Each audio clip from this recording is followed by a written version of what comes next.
भगवान श्री कृष्ण कहते हैं कि राक्षस की कोई जाति नहीं होती, राक्षस के आचरण होते।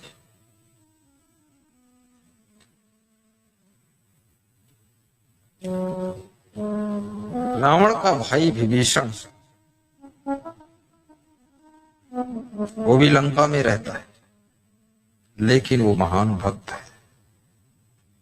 और विभीषण का भाई रावण, कुंभकर्ण, मेघनाद, अक्षय कुमार, ये सब राक्षस है। सगे भाई की बात है ये, एक ही मां के पुत्र हैं। एक भाई भगवान का भक्त है और दूसरा तीसरा भाई राक्षस है। राक्षस की कोई जाति नहीं, राक्षस का कोई मजहब नहीं। राक्षस के कर्म होते हैं। कुछ कर्म ऐसे हैं जो तुमको राक्षस बना देते हैं, कुछ खान पान ऐसे होते हैं जो तुम्हें राक्षस बनाते हैं, कुछ आचरण ऐसे हैं जो तुमको राक्षस बनाते हैं, और कुछ व्यवहार ऐसा है कि तुमको राक्षस बनाता। अर्जुन ने श्री कृष्ण से पूछा है कि हे भगवान, राक्षस के लक्षण क्या होते हैं? बहुत बड़ी बात पूछा। राक्षस के लक्षण क्या?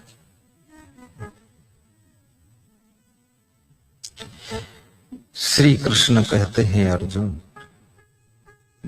दंभो दर्पोभिमानश्च क्रोधः पारुष्यमेव च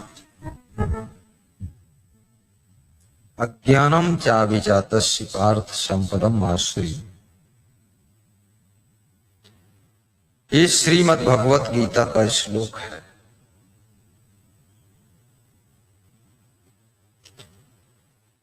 सोलहवें अध्याय में लिखा हुआ। क्या अर्थ है इसका?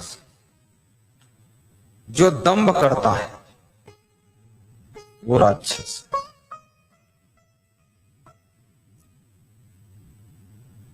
दर्प करता है यानी घमंड, जिसके पास घमंड है वो राक्षस। जो अभिमान करता है वो राक्षस है।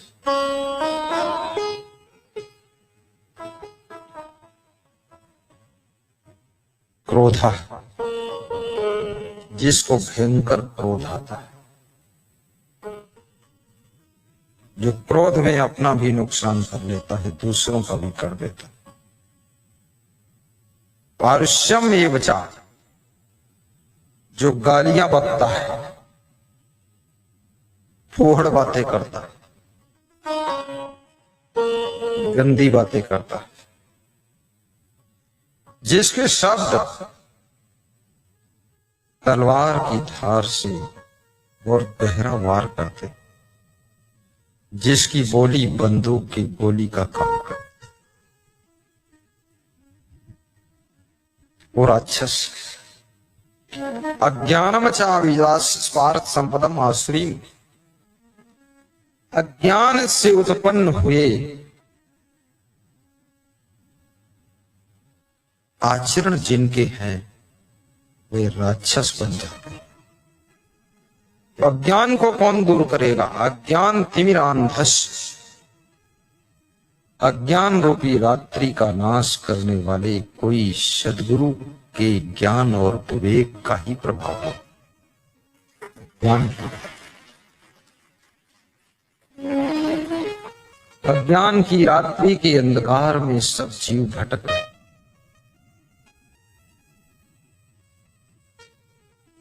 अज्ञान का अंधेरा बहुत गलती करवाता है। अमेरिका में कैलिफोर्निया में 3 रात 3 दिन के लिए बिजली चली गई। 3 रात में और 3 दिन में जितने अपराध हुए उतने 3 साल में भी नहीं मिलते। पुलिस अफसरों ने मीटिंग किया कि इतने अपराध 3 दिन में कैसे हुए, 3 रात, इतने अपराधी छिपे कहां थे पहले। तो एक साधारण कांस्टेबल बैठा था, उसने कहा मैं बताता हूं। बोले तू बता दे, बड़ा होशियार है। उसने कहा ये सब बिजली की रोशनी में छिपे हुए, जहां रोशनी होती है, प्रकाश होता है, वहां पर अपराधी अपराध करने में भी सकुच जाता है। ऐसे ही जब तुम्हारे जीवन में ज्ञान का प्रकाश होता है तो ये मन अपराध करने की हिम्मत नहीं जुटाता है, और जब अज्ञान का अंधकार हो जाता है, ज्ञान की बिजली कट गई, अज्ञान का अंधेरा छा गया, तो मन और इंद्रियां सब मिलकर के बहुत बड़े अपराध